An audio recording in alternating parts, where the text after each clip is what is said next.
Yan mga idol, no, so magbibigay tayo ng idea dun sa mga naka NS160, NS200, RS200 kung paano magtanggal ng ECU or magpalit ng ECU mga idol, no.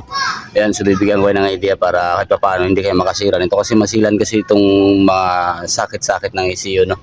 So ito kasi papalitan natin siya. Ayan, yung NS160 na papalitan na natin siya ng ECU. Right, so umpisa na natin mga idol.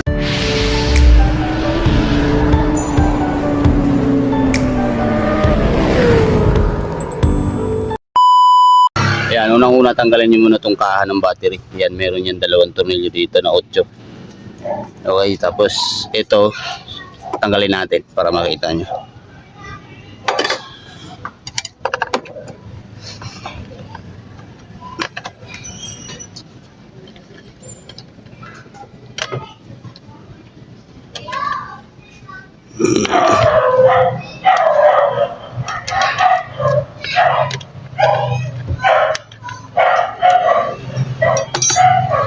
Yan, tapos bunot na yan.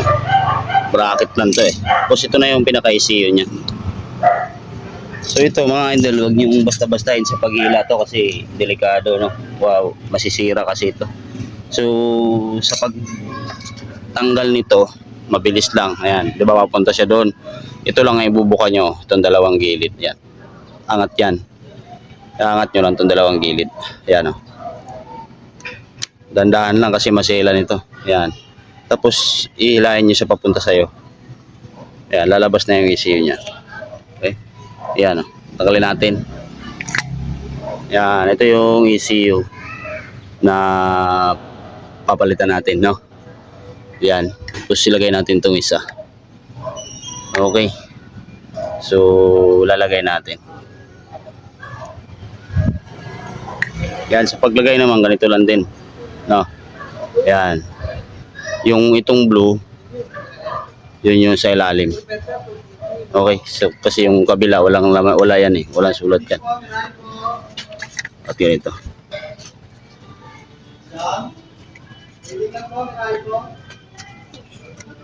Yeah. Tapos sa pagsara naman ito dahan-dahan lang din. Ganyan lang. Okay, tapos balik nyo na siya dito, yung bracket. Ito na yung paglagay niyan. Ay. Basta lagay nyo na siya dyan. So ganoon lang pagtanggal ng ECU mga idol kasi mahirap pagka nakasira tayo nito. Imbis na ECU lang, pati ito nagkabali-bali, ano. So dahan-dahan lang din pagka nagkalas tayo ng mga ganito. Right, so yun.